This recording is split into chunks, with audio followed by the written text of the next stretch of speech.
मागच्या पिरियडला म्हणजेच मागच्या व्हिडिओमध्ये आपण वित्तीय रचनेचा अर्थ पाहिला. वित्तीय रचनेमध्ये कोणकोणत्या घटकांचा समावेश होतो ते पाहिलं आणि त्यामध्ये आपण बघितलं की वित्तीय बाजाराचे नाणे बाजार आणि भांडवल बाजार असे दोन भाग असतात. तर आजच्या ह्या व्हिडिओमध्ये किंवा आजच्या ह्या आपल्या ऑनलाईन टीचिंग लर्निंगच्या पिरियडमध्ये आपण नाणे बाजाराचा अर्थ, व्याख्या, स्वरूप आणि महत्त्व ह्या मुद्द्यांचा सविस्तरपणे विचार करणार आहोत. तर नाणे बाजार हा एक अल्पकालीन कर्ज देण्या-घेण्याचा बाजार आहे. याचाच अर्थ नाणे बाजारामध्ये अल्प काळासाठी कर्ज दिले घेतले जात असते.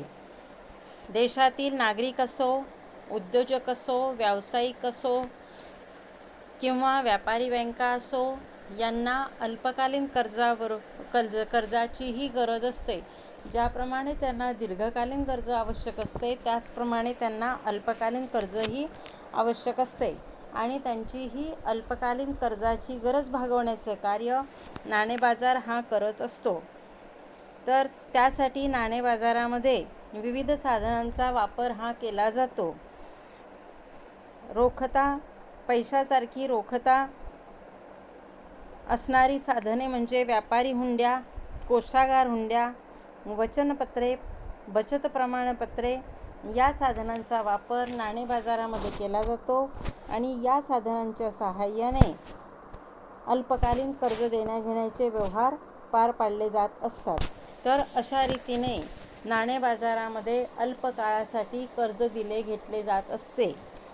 तर नाणे बाजाराच्या व्याख्या पाहत असताना आपल्याला विविध व्याख्यांचा विचार करावा लागणार आहे. त्यातील पहिली व्याख्या आहे, नाणे बाजार म्हणजे अल्पमुदतीचे कर्ज देण्या-घेण्याचे व्यवहार ज्या बाजारात पार पाडले जातात त्या बाजारास नाणे बाजार असे म्हणतात.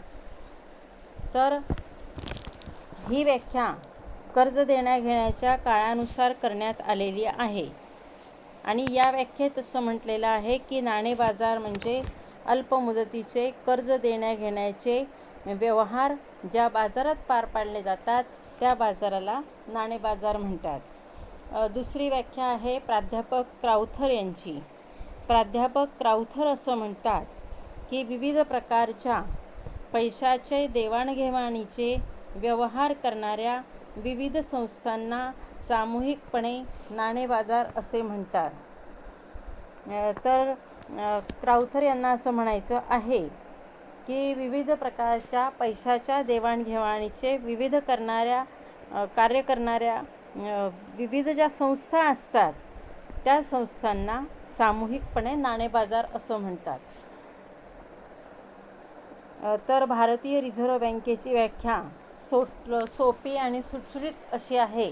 तर भारतीय रिझर्व्ह बँकेने नाणे बाजाराची व्याख्या अशी केली आहे की नाणे बाजार म्हणजे पैसारूप संपत्तीचे अल्पमुदतीचे व्यवहार करणारे केंद्र होय. तर रिझर्व्ह बँकेच्या व्याख्येवरून सुद्धा आपल्याला असं लक्षात येतं आहे की नाणे बाजारामध्ये अल्पमुदतीचे कर्ज देण्या-घेण्याचे व्यवहार हे पार पाडले जात असतात. तर अशा रीतीने नाणे बाजाराची व्याख्या ही काळानुसार केली जाते. अल्पमुदतीसाठी नाणे बाजारामध्ये कर्ज देण्या-घेण्याचे व्यवहार पार पाडले जातात. आता तुम्हाला प्रश्न पडला असेल की अल्पमुदत म्हणजे किती दिवस?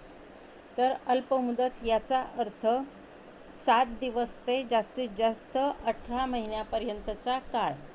याचा अर्थ 7 दिवस ते 1.5 वर्षापर्यंतच्या काळासाठी नाणे बाजारामध्ये कर्ज दिले घेतले जात असते.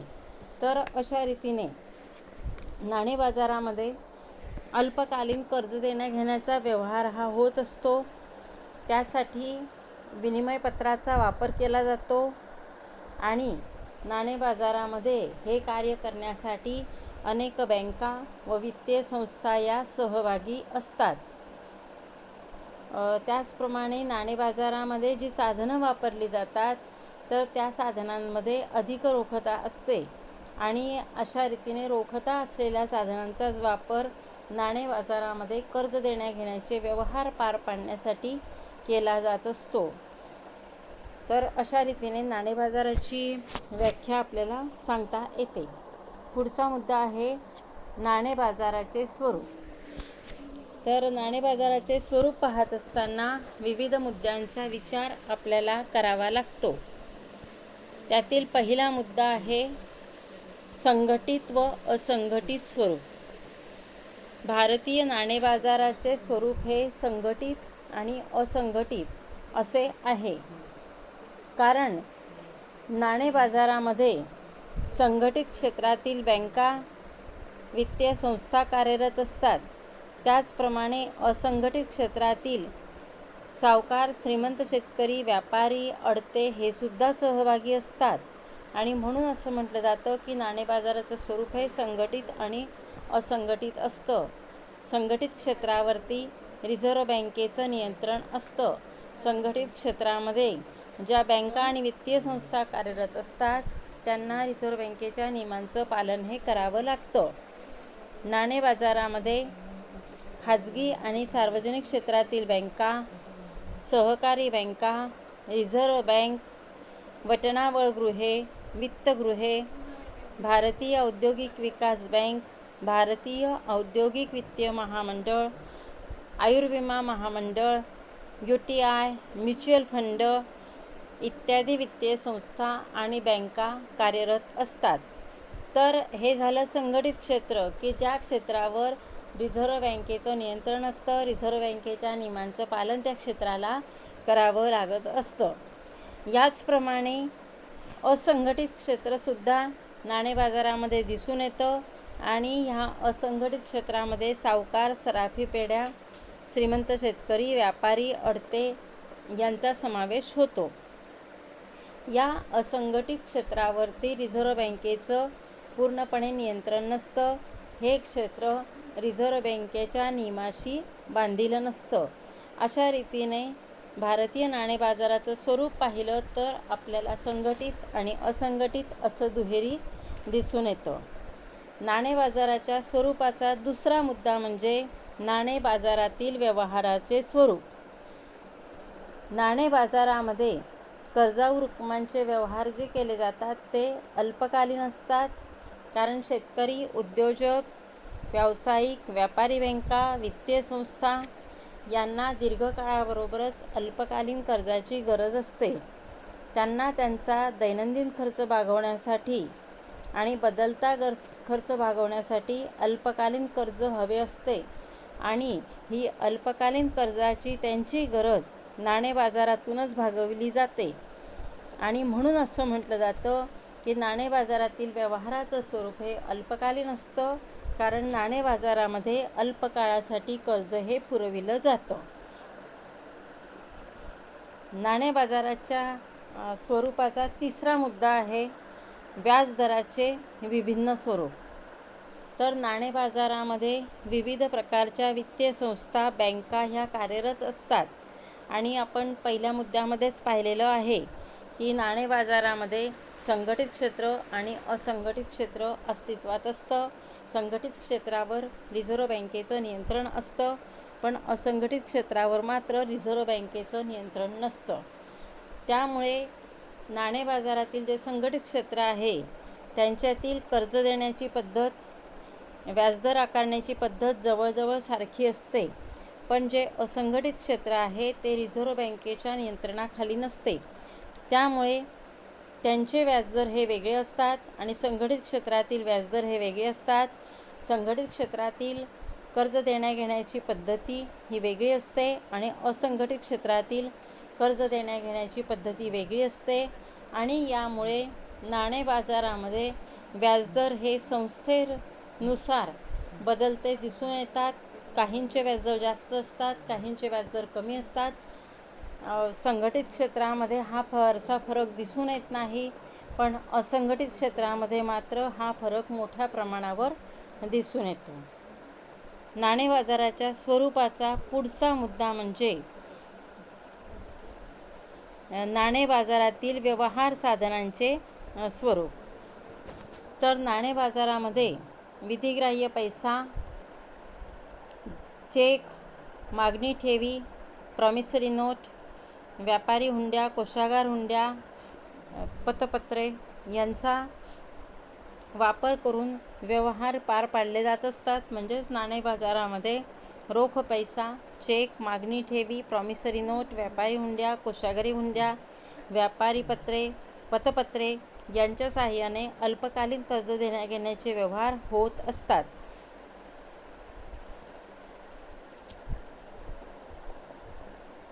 कर्जाऊ रकमांवर व्याज आणि इतर साधनांच्या वटणावरीवर कमिशन आकारून हे व्यवहार पार पाडले जात असतात. तर अशा रीतीने नाणे बाजारातील व्यवहार साधनांचं स्वरूप हे वेगवेगळं असतं. वेगवेगळे साधनं ही व्यवहार करण्यासाठी वापरली जातात असं आपल्याला याच्यावरून दिसून येतं. नाणे बाजाराचं स्वरूप पाहत असताना आपल्याला शेवटच्या मुद्द्याचा विचार करावा लागतो आहे. तो मुद्दा म्हणजेच नाणे बाजाराच्या स्थानाचे स्वरूप. ज्याप्रमाणे कापड बाजार, भाजी बाजार, धान्य बाजार यांचं एक विशिष्ट स्थान असतं, त्याप्रमाणे नाणे बाजाराचं विशिष्ट स्थान हे सांगता येत नाही. तर नाणे बाजार हा स्वतंत्र बाजार नसतो, पण बऱ्याच वेळेला देशातील ठराविक ठिकाणी किंवा ठराविक शहरामध्ये पैशाच्या देण्याघेण्याचे व्यवहार हे मोठ्या प्रमाणावर केले जात असतात. तर अशा भागाला नाणे बाजाराचे केंद्र असे म्हटले जाते. उदाहरणार्थ भारतामध्ये मुंबई, कलकत्ता, दिल्ली, चेन्नई, अहमदाबाद, बंगलोर या क्षेत्रात, या शहरांमध्ये नाणे बाजार हा मोठ्या प्रमाणावर चालत असतो. इथे अल्पकालीन कर्ज देण्याघेण्याचे व्यवहार मोठ्या प्रमाणावर चालत असतात. परंतु तरीसुद्धा ज्याप्रमाणे कापड बाजार, भाजी बाजार, धान्य बाजार, ज्वेलरी मार्केट यांचं स्थान ज्याप्रमाणे निश्चित असं सांगता येतं, तसं नाणे बाजाराचं स्थान काही निश्चितपणे सांगता येत नाही. तर अशा रीतीने विविध मुद्द्यांद्वारे नाणे बाजाराचं स्वरूप आपल्याला सांगता येतं. आणि त्या स्वरूपामध्ये आपण बघितलं की नाणे बाजाराचं स्वरूप हे संघटित आणि असंघटित असतं. त्याचप्रमाणे व्याजदरसुद्धा नाणे बाजारातील वेगवेगळ्या प्रकारचे असतात. वेगवेगळी साधनं नाणे बाजारामध्ये वापरले जातात. नाणे बाजाराचं विशिष्ट स्थान हे नसतं. याच्या पुढचा मुद्दा आपल्याला बघायचा आहे नाणे बाजाराचे महत्त्व. तर भारतातील नाणे बाजार हा अनेक दृष्टीने महत्त्वाचा आहे. आणि नाणे बाजार हा अर्थव्यवस्थेतील विविध क्षेत्रांच्या विकासाच्या दृष्टीने कसा महत्त्वाचा असतो, त्यासाठी आपल्याला काही मुद्द्यांचा विचार करायचा आहे. त्यातील पहिला मुद्दा आहे निधी उपलब्ध करून देणे. नाणे बाजार खाजगी उद्योग संस्था, व्यावसायिक संस्था, व्यापारी व सहकारी बँका यांना अल्पकालीन कर्जाच्या रूपाने निधी उपलब्ध करून देण्याचं कार्य करीत असतो. खाजगी व्यावसायिक, व्यापारी हुंडी वचनपत्रे, व्यापारी पत्रे यांची व्यापारी बँकांकडे वटवणूक करून अल्पकालीन कर्जे प्राप्त करत असतात. थोडक्यात नाणे बाजार वित्तीय साधनात रोखता प्रदान करण्याची कार्य करत असतो. याचाच अर्थ गरजू लोकांना निधी उपलब्ध करून देण्याचं कार्य नाणे बाजार करत असतो. देशातील शेतकरी, उद्योजक, व्यावसायिक, व्यापारी बँका, सहकारी बँका यांना त्यांचा दैनंदिन खर्च भागवण्यासाठी तसेच इतर कारणासाठी अल्पकालीन कर्जाची गरज असते. आणि हे अल्पकालीन कर्ज त्यांना उपलब्ध करून देण्याचं कार्य नाणे बाजार करतो. आणि त्यामुळे या क्षेत्रांचा विकास होण्यास मदत होते. या क्षेत्रांची आर्थिक गरजही पूर्ण होत असते. दुसरा मुद्दा आहे अतिरिक्त निधीचा उपयोग. व्यापारी बँका व वित्तीय संस्थांकडे अनेक वेळा अतिरिक्त पैसा हा शिल्लक पडून असतो. आणि असा पैसा जर शिल्लक पडून राहिला आणि त्याचा व्यवहारात उपयोग झाला नाही तर त्यामुळे ती मृत संपत्ती मानली जाते. जर तो व्यवहारात आला, चलनात आला तर अर्थव्यवस्थेचा विकास व्हायला मदत होते. आणि म्हणून हा पैसा रिकामा पडून राहण्यापेक्षा व्यवहारात येणं गरजेचं असतं. आणि अशा अतिरिक्त निधीला, एक्स्ट्रा पैशाला व्यवहारात आणण्याचं कार्य नाणे बाजार करत असतो. आणि गरजू लोकांना तो पैसा उपलब्ध करून देत असतो. कारण अनेक वेळेला बँकांकडे बराचसा पैसा शिल्लक असतो आणि तो पैसा गरजू लोकांना जर पुरवण्यात आला तर त्यातून गुंतवणुकीत वाढ होते, उत्पादनात वाढ होते, रोजगारात वाढ होते, पर्यायाने अर्थव्यवस्थेचा विकास होत असतो. तर अशा रीतीने अतिरिक्त निधीचा उपयोग करण्याचे कार्य नाणेबाजार करीत असतो. तिसरा मुद्दा आहे सरकारला मदत. तर नाणेबाजार ज्याप्रमाणे देशातील वेगवेगळे उद्योजक, शेतकरी, व्यावसायिक, व्यापारी यांना मदत करत असतो, यांच्या आर्थिक गरजा पूर्ण करतो, आर्थिक मदत त्यांना अल्पकालीन कर्जाची करत असतो, त्याचप्रमाणे नाणेबाजार सरकारलासुद्धा मदत करत असतो. कारण खाजगी उद्योग संस्था व व्यावसायिकांप्रमाणे सरकारलासुद्धा आपला महसुली खर्च भागवण्यासाठी किंवा दैनंदिन खर्च भागवण्यासाठी अल्पकालीन कर्जाची गरज भासते आणि अशा वेळेला नाणेबाजार सरकारला अल्पकालीन कर्ज पुरवण्याचे कार्य करत असतो. सरकार कोषागार हुंड्यांची विक्री करून त्यांची वटवणूक करून अल्पकालीन कर्ज हे घेत असते. तर अशा रीतीने नाणेबाजारातून सरकारलासुद्धा अल्पकालीन कर्ज पुरवलं जात असतं आणि त्यामुळे सरकारच्या दैनंदिन गरजा भागण्यास मदत होत असते. नाणेबाजाराच्या महत्त्वाचा पुढचा मुद्दा म्हणजे मध्यवर्ती बँकेचे अवलंबित्व राहत नाही. तर मध्यवर्ती बँक, तिलाच आपण रिझर्व्ह बँक असं म्हणतो. तर रिझर्व्ह बँक किंवा मध्यवर्ती बँक ही बँकांची बँक असते. बँकांचा ती शेवटचा त्राता असते, अंतिम ऋणदाता असते आणि ज्या वेळेला व्यापारी बँका अडचणीत येत असतात अशा वेळेला त्या मध्यवर्ती बँकेकडून कर्जाची उचल करत असतात. पण जर मध्यवर्ती बँकेने अशा वेळेला व्यापारी बँकेचा वीक पॉईंट शोधून व्यापारी बँकेवरती जर जास्त व्याजदर आकारले तर व्यापारी बँकांना जास्त व्याजदराने कर्ज घ्यावं लागतं. अशा वेळेला जर व्यापारी बँका मध्यवर्ती बँकेकडे न जाता इतर व्यापारी बँकांकडे गेल्या तर त्या इतर व्यापारी बँका किंवा नाणेबाजारातील इतर वित्तीय संस्था त्यांना अल्पकालीन कर्ज देणे पसंत करत असतात आणि अशा वेळेला या मध्यवर्ती बँकांना कमी व्याजदराने सुद्धा नाणेबाजारातील वित्तीय संस्थांकडून आणि बँकांकडून कर्ज उपलब्ध होऊ शकतं. तसेच मध्यवर्ती बँकेवरील अवलंबित्वसुद्धा बँकांचं कमी होत असतं. आर्थिक गरज भासली तर त्यांना मध्यवर्ती बँकेकडे जाण्याची गरज भासत नाही, तर नाणेबाजारातील इतर संस्थांकडून, इतर बँकांकडून त्यांची आर्थिक गरजही भागवता येणं शक्य होत असतं. नाणेबाजाराच्या महत्त्वाचा मुद्दा पुढचा चलनविषयक धोरणास मदत.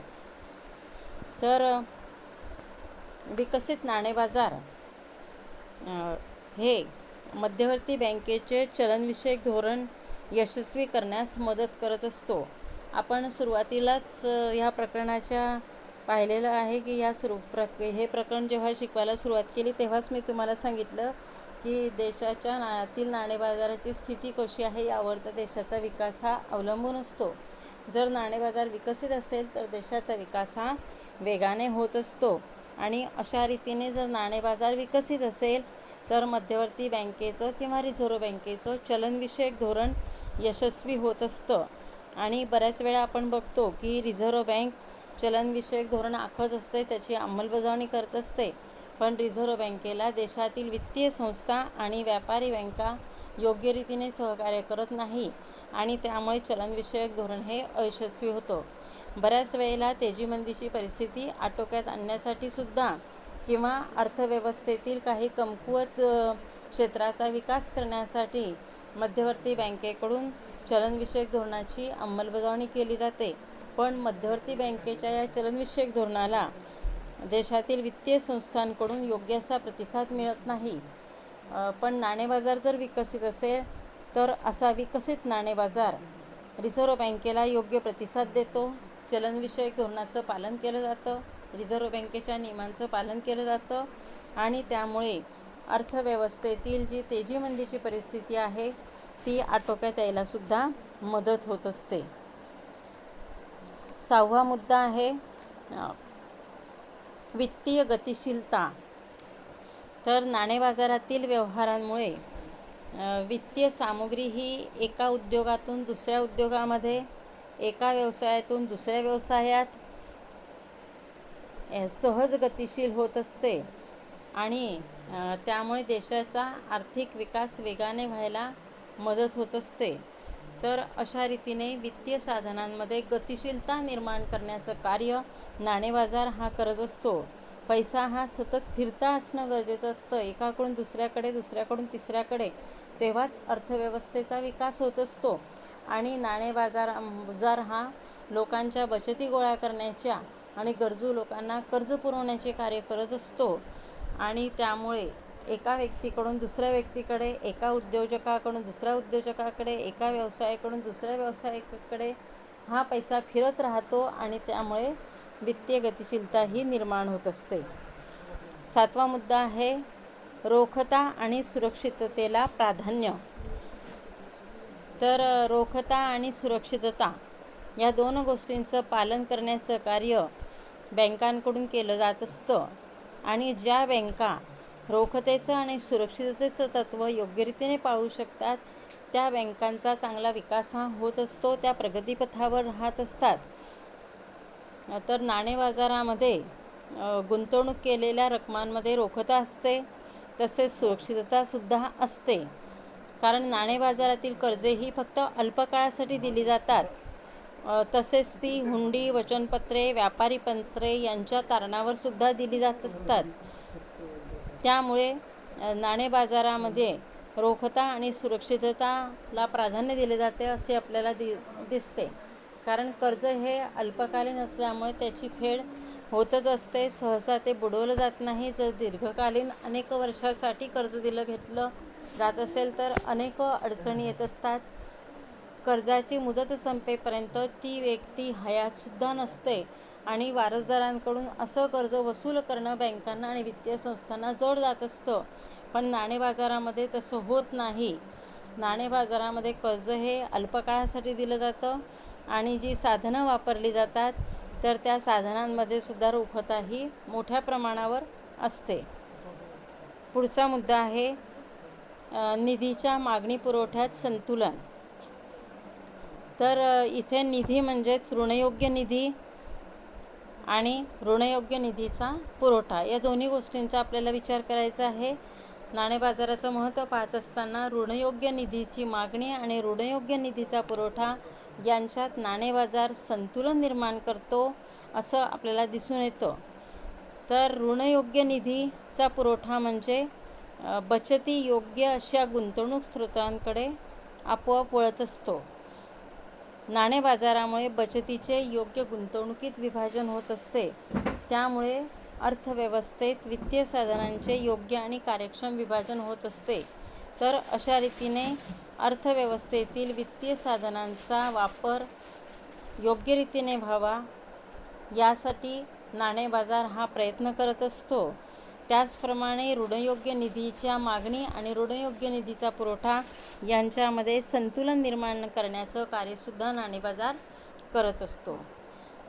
नाणे बाजाराचं महत्त्व पाहत असताना शेवटच्या मुद्द्याचा आपल्याला विचार करावा लागतो आणि तो मुद्दा म्हणजे रोख पैशाच्या वापरात मितव्ययता. तर नाणे बाजारामध्ये जे आर्थिक व्यवहार पार पाडले जातात ते रोख पैशाच्या सहाय्याने होत असून त्यामध्ये रोखता ही मोठ्या प्रमाणावर असते आणि त्यामुळे अर्थव्यवस्थेत रोख पैशाचा उपयोग हा मितव्ययतापूर्वक होत असतो. तसेच नाणे बाजारामुळे निधीचे सहज स्थानांतरण होत असते. तर अशा रीतीने नाणे बाजारामध्ये जे व्यवहार पार पाडले जातात ते रोख पैशात होत असून ते जवळजवळ पैशाच्या माध्यमाने होतात आणि त्यामुळे रोख पैशाचा उपयोग हा योग्य रीतीने केला जातो, मितव्ययतापूर्वक केला जातो.